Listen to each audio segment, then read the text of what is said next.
Hello, and welcome back to another episode of Critical Reactions, where we are critical, not cynical, of the music we listen to. I'm your host, Bryan, and we're going to wrap up today with a special selection, which is where one of you choose exactly what I'm going to listen to. If you have your own song you'd like to suggest for special selections, you can find a link to do so in the description below. Today we have one from Cynical Matt. Hey Bryan, please react to the Sigh track Beyond Centuries off the album Infidel Art. We've had Sigh on the channel before, but it was one of their earliest tracks as they were part of the second wave black metal that were still imitating the first wave, the early black metal stuff. I have listened to Sigh's 2022 album. Nothing on it really stood out to me as black metal isn't really my thing, but I didn't really have anything negative to say about it either, which just goes to show how far away from pure black metal Sigh is. I've always kind of heard of them described as, and in my own experience, view them as a bit more of a progressive type of black metal, especially in their later works. So, this is a bit earlier though. This is 95, is when Infidel Art came out. So, let's dive into this and see what Sigh was doing back then.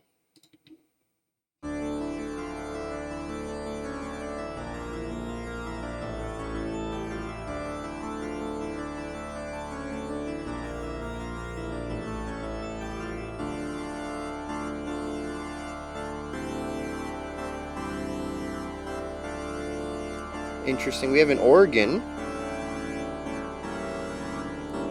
utilizing an interesting mix of chord progressions, primarily focused on Baroque style though. Really interesting moving layers idea.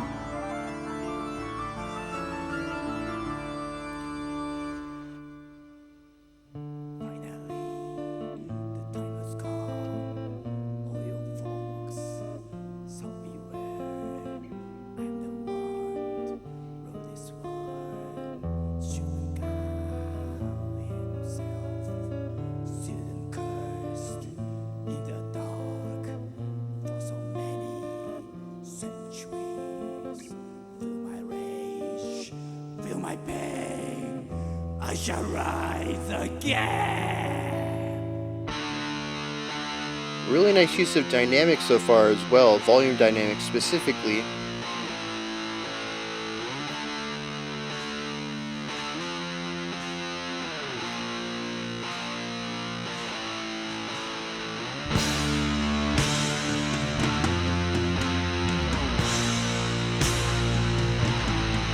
Harkening back to some of the earliest heavy metal. Really cool start to this.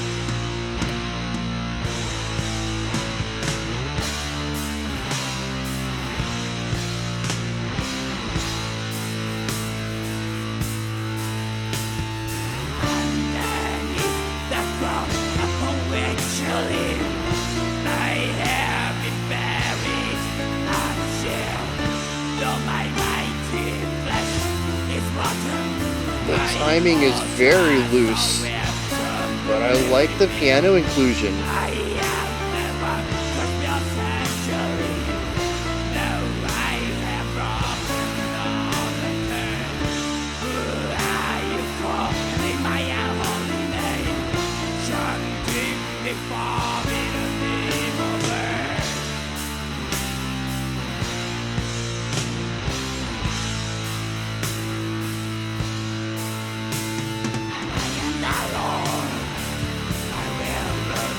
What? I am the Lord.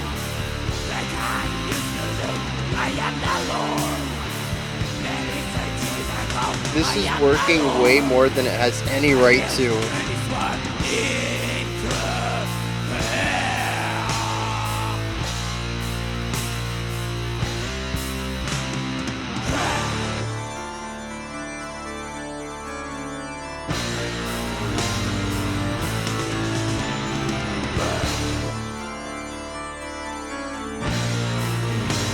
Could do with a slight kick to the tempo.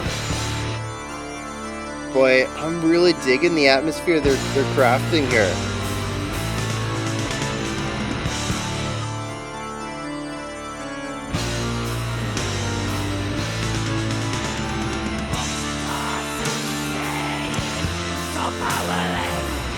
Now my soul will be free again, for I am the surest They've God in applied the piano melody from the last time we were in this section to the organ now, which being a wider voice, it muddies it up a little bit.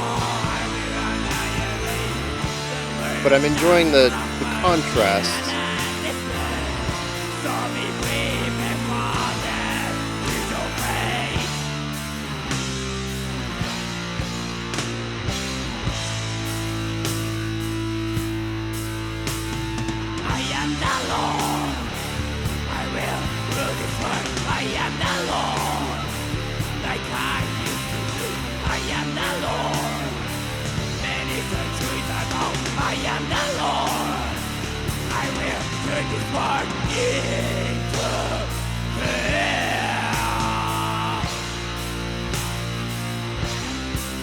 It's interesting that the harshes have really strong sense of pitch to them.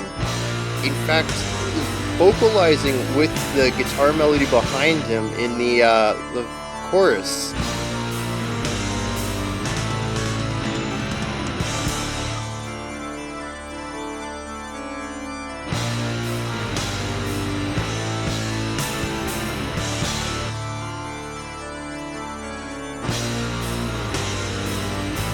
Retardando there?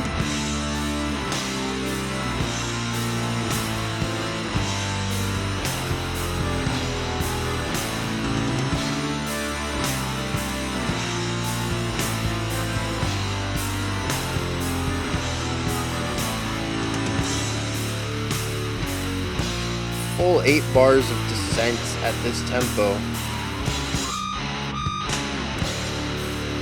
Okay.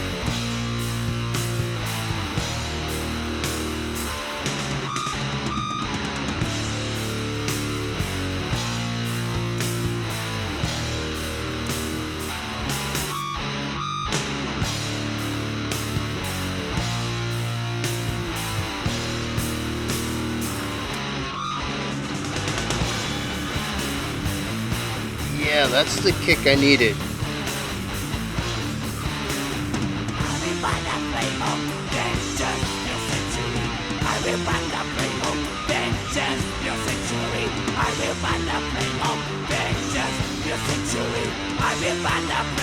Once again, though,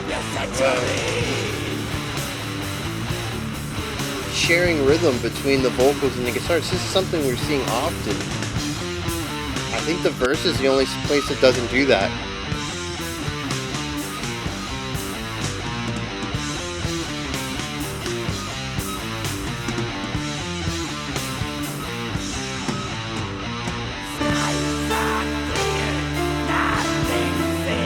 Really rough retardando there.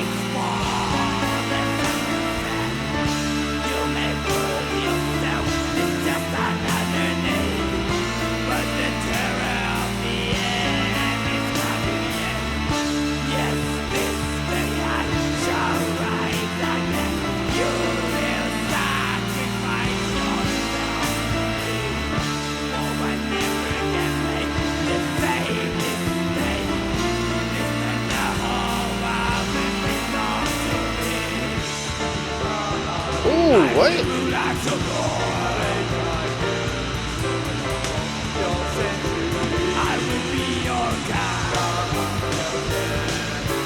We've also shifted to a 6-beat phrase. Oh no.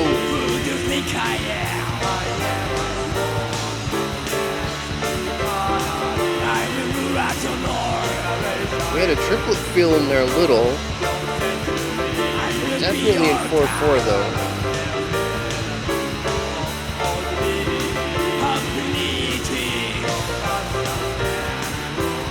Very wide vocals in the back.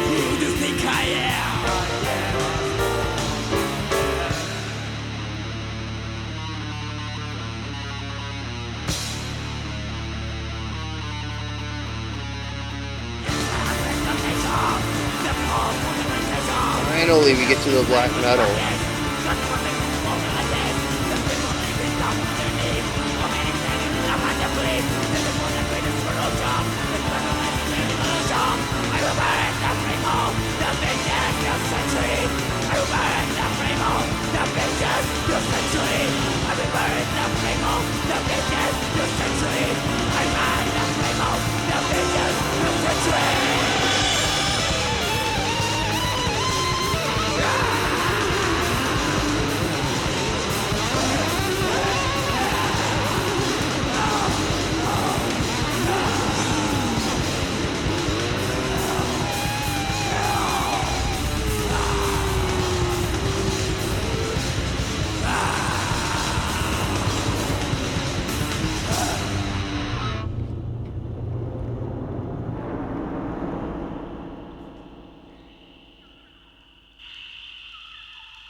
I do want to clarify something. When I said finally we get to the black metal, some might have heard that as a little bit of endearing. Uh, of wanting black metal to come around and me being happy that it was there. I don't want to burst anyone's bubble, but it's just that I was expecting it. This is Sigh. They are a black metal band. They do experiment quite a bit, but I thought it would be odd if they made a song without any black metal at all, despite having a lot of black metal's production throughout this and general sound. We were missing the raw intensity. So that's what I meant there. I didn't say that. I don't want to be confused. Like, oh, Brian's really getting around to it. He was expecting. He was looking forward to it. No, I was just expecting it. um, Interesting track though.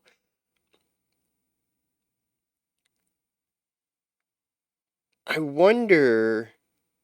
Well, let's take it at face value, and then I'll wonder about things. let's let's start objective, and then we'll move into subjective. I think that's the best way to go about this. The song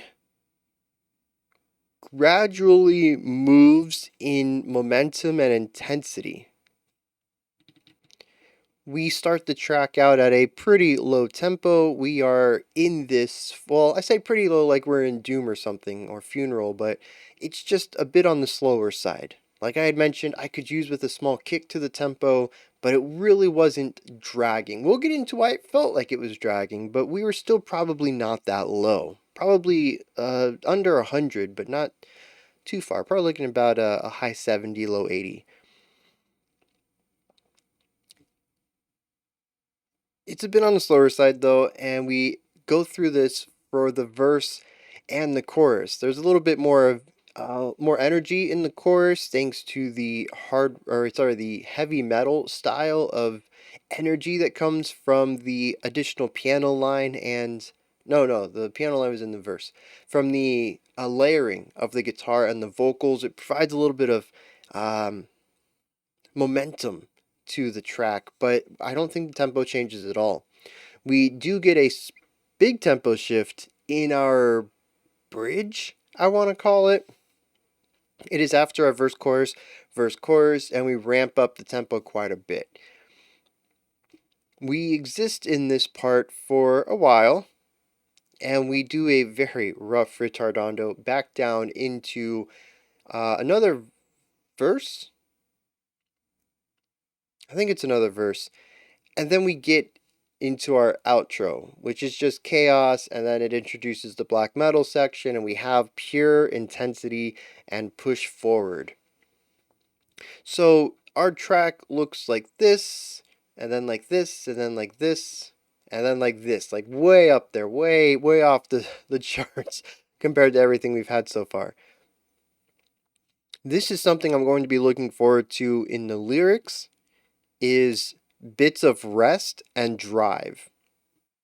And if there's anything in the lyrics about those types of topics, because this song moves between them. That's to me that's all the storytelling in this track. We have like 6 minutes of slow wait, of just raw anticipation of waiting for the song to pick up. And I don't know if that might have just been me. I came into this expecting black metal, and I got doom, proto doom, not black metal, early heavy metal kind of stuff. I mean, the chorus is like that's so Aussie to me. Black Sabbath, and then we get into the bridge. We get our first tempo increase, um, and that's more of what I was expecting tempo wise, but not musically. We back down, and I was like, oh, geez, we're going to finish this out on the Doom. And then we have this eclectic shift to traditional black metal for our final 30 seconds. Um, to me, this is a song about anticipation, about waiting, and having these momentary bursts of motivation or drive or the ability to move forward, just to take action. And then there's more waiting, and then there's action.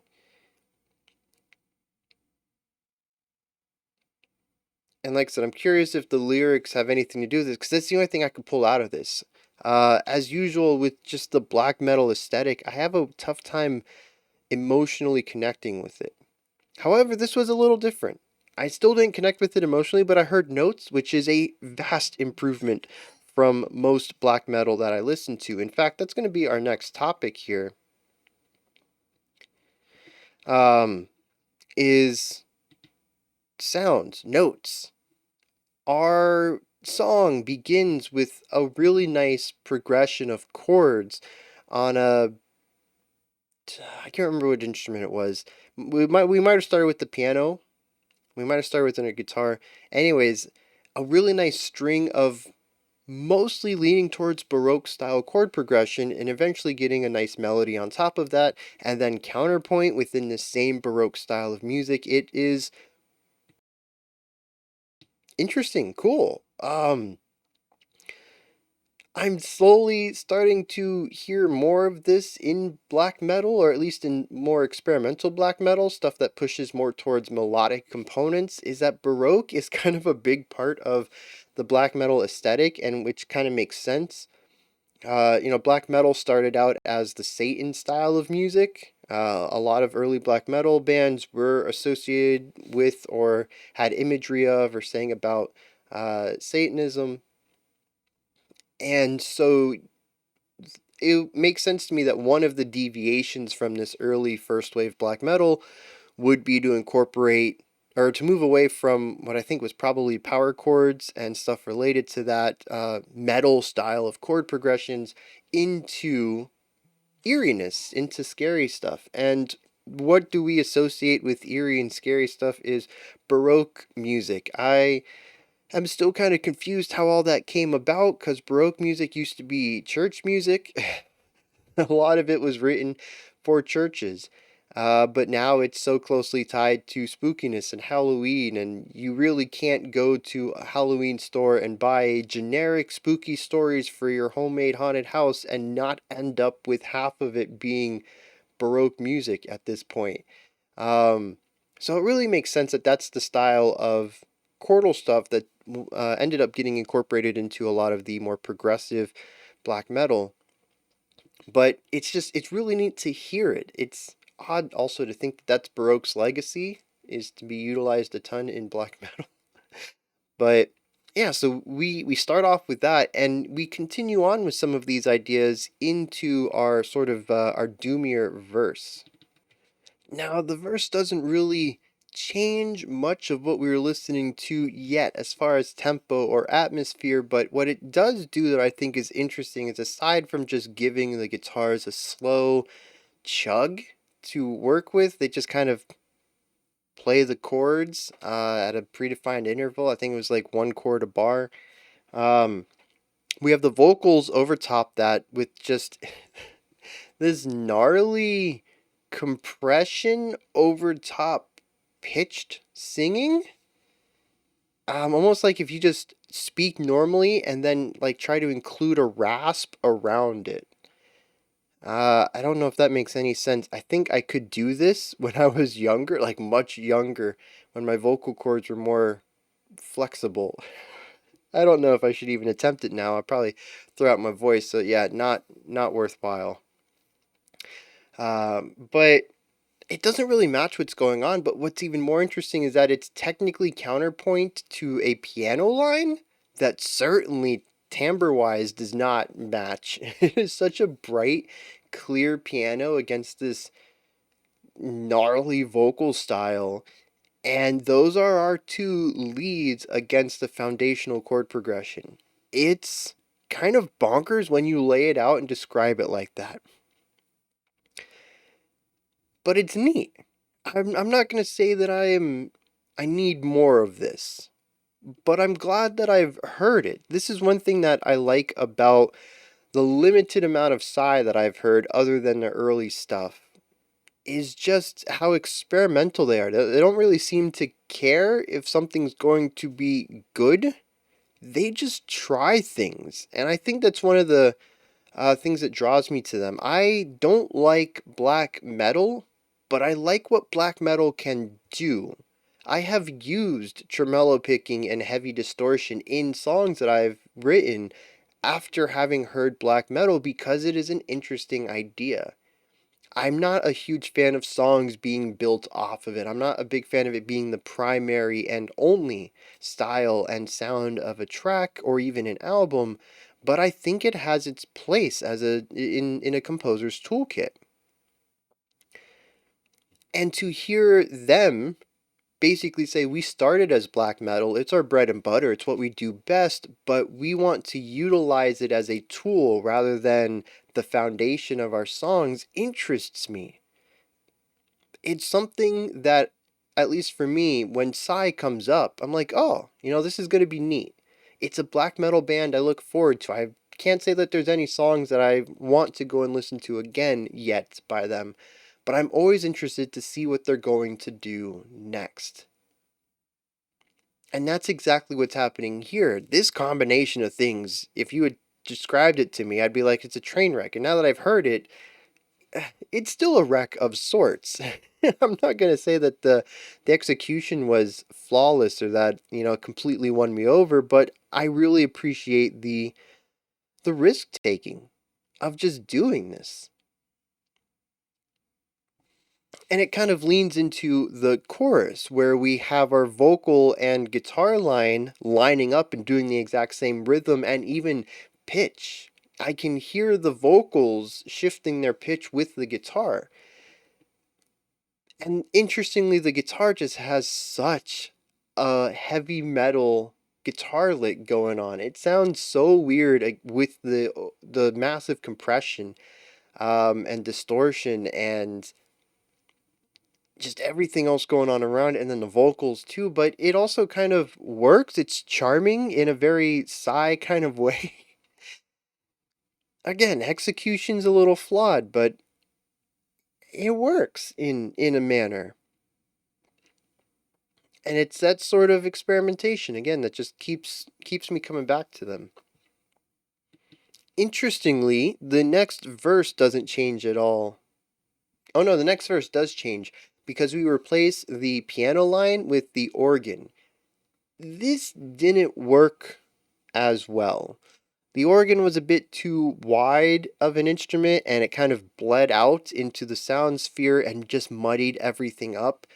It might be a thematic choice to do this. Again, the lyrics might kind of go into this, and maybe this mud is what's keeping our person from acting.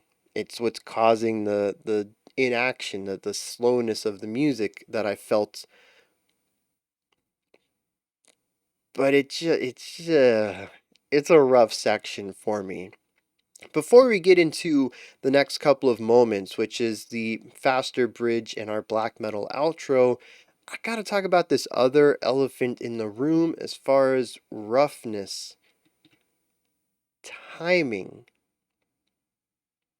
The timing just is not solid here.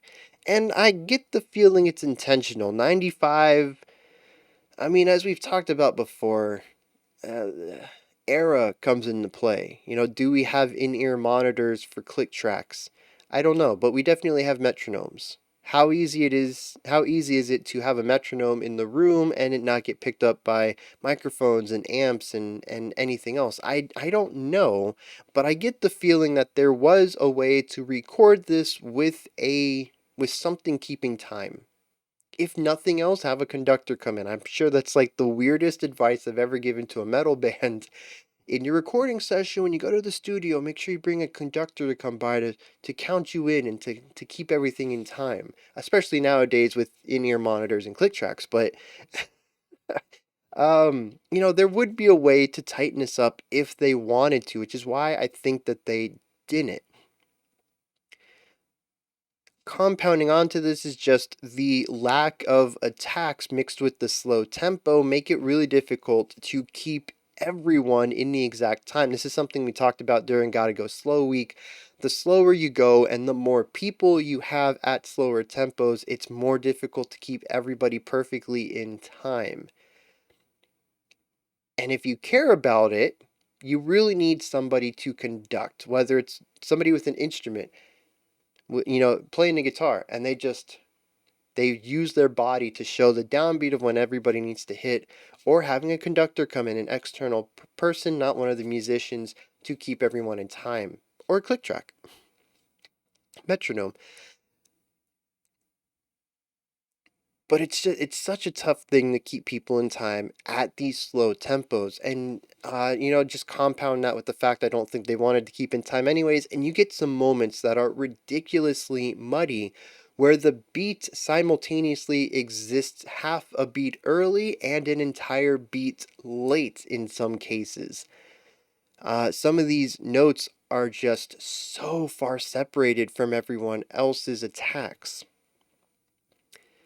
And it gets worse as the song goes on. I felt like they were kind of in time-ish in the first verse, but by the second verse and second chorus, there was just no hint of being in time with each other at all. And when we got back to this section, we had that ritardando down from the bridge's faster tempo back down to the slower, doomier one. And this was a real rough ritardando, because the thing about a ritardando is it's a gradual tempo change, slowing down specifically. The opposite would be an accelerando, accelerate. Um,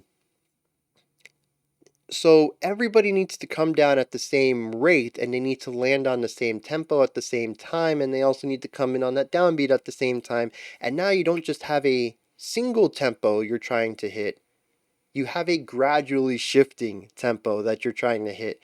And it's just one of the most convoluted slowdowns I think I've ever heard. Oh, and that reminds me, there was another retardando that was like momentary. I think the drum just kind of forgot to count and came in like a beat and a half late, and it made the whole section sound like we were entering a retardando, like we were slowing down. And then 2 beats later, when we came back to the downbeat of the next bar, we were back at the tempo that the section was at, and that was just a really weird moment. Like our drummer fell asleep for a second. Um, so yeah, time's kind of wonky in here because no one wants to agree on it. But I've also heard Sigh where they're really tight. So again, I think this is very intentional for this track, and maybe it leans into this lethargy, this lack of action. Maybe it all means something. But I can't not talk about that. It's such a major part of this song. Now, moving into the faster sections, our faster bridge and our black metal outro, they don't have as much issue with timing, but it's still a little present. The main thing about these two sections is drive.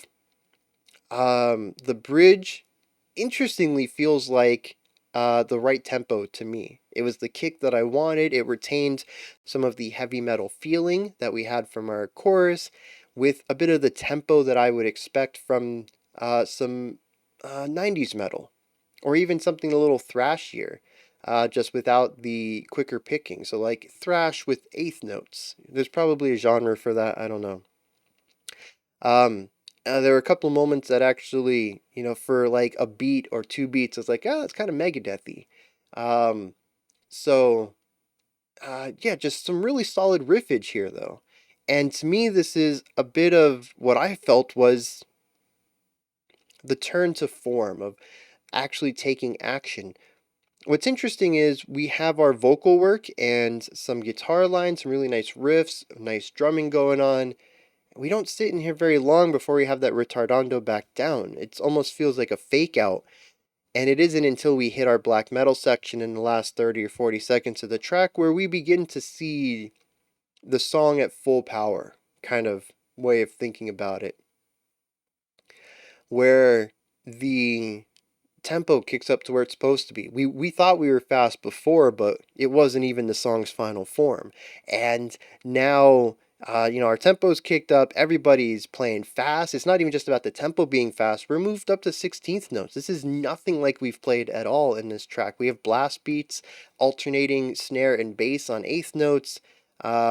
Just really fast playing all around. Our vocals are getting more chaotic. Some of the pitch is being lessened to incorporate more of the crackle, the fry, the distortion. We're losing part of that hardcore sound and pushing more towards a wall of noise. In fact, time completely gets lost in the last 2 or 3 seconds of the track where people just begin to play what they want outside of time. And honestly, kind of is free time for a few moments there. This is what the song is to me. It is lethargy. It is tiredness. It is a lack of cohesion. It is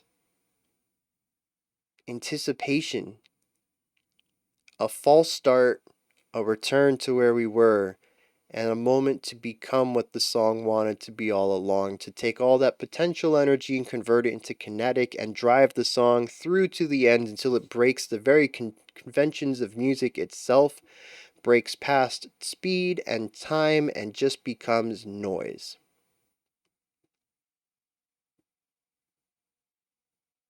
And it does so interestingly with a lot of odd concepts, pairing Baroque music with metal, uh, refusing to incorporate a solid time signature or tempo. Oh, the time signature is solid, a tempo. Pairing clean and dirty sounds, being doomy and heavy metally and black metal and 90s metal all at once and moving through these as phases.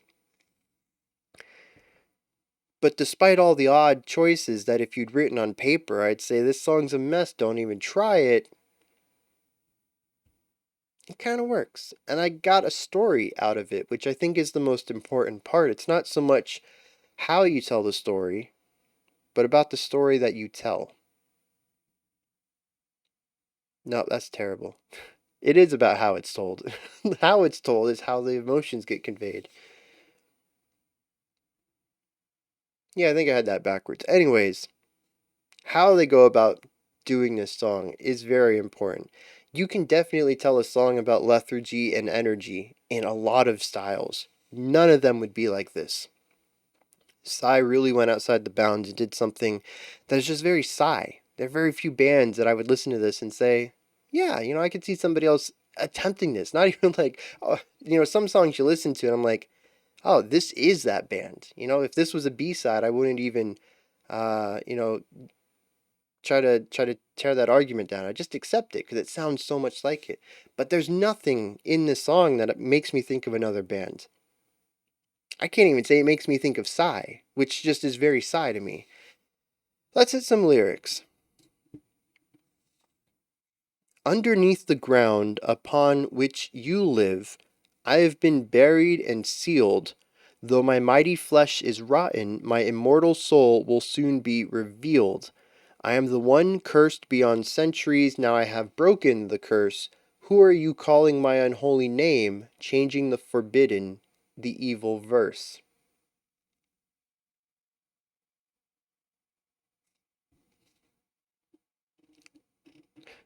I'm only one stanza in, but I think I hit the nail on the head. We have somebody resting for centuries, an immortal being who was bound to whatever, buried and sealed, not allowed to break out of this, and somebody else calling their name, chanting an evil verse to bring them back, I'm going to assume, allowing them to move from their resting place of potential energy and be restored to the land so they can enact action again. That's what I'm getting here. Oh man, they were really spot on with that. Granted, unless things change storyline wise, we have a lot of space to still be resting. It feels like we're going to jump right into the action. So maybe it's not completely one to one there, but we'll see.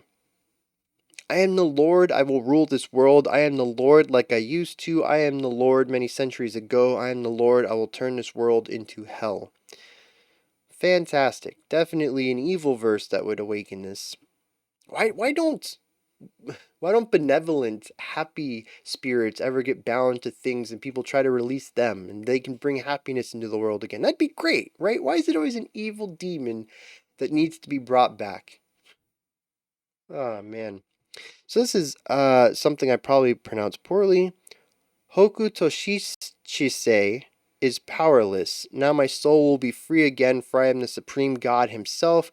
The cursed earth shall be my domain. First I will unleash earthquakes, let cities fall. I will annihilate the world, shall suffer fear and despair. So be prepared, for death is your fate. So planning right here. I'm on the brink of being free. These are what I will do. The earth will just be destroyed. I will make sure of it.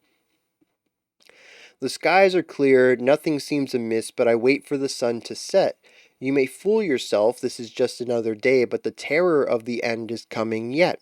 Yes, this day I shall rise again. You will sacrifice yourself to me, for I will never again make the same mistake. This time the whole world will belong to me. So again, still in wait. I like this. I don't know exactly where we are in the song. Eternally I will rule as your lord. In my rage I will destroy all. Beyond the centuries I will be your god. The moon tells of the terror to fall. Holy divinity, how puny it is. No god shall stand before me. Dignity, who do you think I am? I am the spawn of death. So it seems, yeah, we're still in the waiting phase. The moon tells of the terror to fall. When the sun sets, he'll rise up, right? So we're still in that this is everything that's going to happen phase. The final stanza, I have to assume this is the last black metal section. Enticed by ultimate destruction, death to all, total eradication, victorious in my will to vanquish, God forsaken his throne relinquish, the pitiful weaklings down on their knees, all my enemies, I will laugh as you plead, destined for the greatest revolution. The demise of humanity is the real evolution. I will burn the flame of revenge beyond centuries.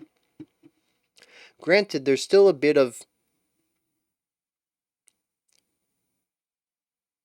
future in this, but it could also just be present. I don't remember the exact term for it. Anyways, we have I will laugh as you plead. That could be a present reading, or it could also be a future. In the future, I will laugh. But I think there is a way to read that in the present tense as well. It's a specific type of present tense. I'm not an English teacher though, so that is the only aspect that reads future tense. Everything else is present and even a little bit of past. Enticed by ultimate domination is the very first line here. Unless that's a callback to pre being sealed. Either way, this is definitely a section that feels very present action, which makes sense because, like I said, I think it's paired with the black metal ending, which is about energy and a push towards action, a push towards movement, a push away from all the slow lacking of anything that we've had prior to this. The false start that we get in the bridge isn't really tied into anything here, so I can't really make that connection, but I think I nailed the overall vibe of the track, the themes of the lyrics that they presented into the music fairly closely. And, you know, I definitely take a little bit of credit for that. I had to hear it, but I also want to put all the credit on Sigh, as I do with any of these bands that I have a really strong read in the music of what's going on lyrically. They put it there for me to find, which means that they're master composers. That's how I put it. You know, I'm not a big fan of Psy, not musically. This is another song of theirs. I'm glad I've heard it. Probably never check it out again. But I can't deny that they did a phenomenal job crafting music that told the same story they told lyrically, that possibly even without the lyrics, I would have understood the general gist of what was going on here. That's just really good composition right there. And they did so using a plethora of tools in the toolbox. They utilized so many elements, sometimes simultaneously, that I don't think they worked perfectly, but it got the message across. So yeah, I mean, I can't fault Psy at all on this, even though there's so many things in here I did not personally like. They got their message across, and they did it with pizzazz. They didn't do it like every other band. They did it like themselves. So those are my thoughts on Psy's Beyond Centuries. This is where you guys come in. Hit me up in the comments. Let me know if you enjoyed this or not, anything that stood out to you, anything you'd like to add on to what I said, or correct me on. Above the comment section is a description box, and there's a link for Linktree. It takes you to this menu right here. It has links for everything related to the channel. You can find multiple ways to support the channel. You can find the communities that sit around the channel, and so much more. Above that, if you could, like, subscribe, and ring the bell, I greatly appreciate all three of those. Alright, that wraps it up for today. I'll be back tomorrow, 5 p.m. Eastern Standard Time, 9 p.m. UTC, as usual. We'll be moving forward with our horns theme, looking at music that features horns. Trumpets, trombones, saxophones, tubas, baritones, French horns. You know, if it's a horn, it's there, hopefully. I hope the songs have horns in them. And of course, we'll do another special selection as well. Until next time, remember to be critical, not cynical, of the music you listen to, and have a fantastic morning, afternoon, or evening whenever you choose to watch my videos.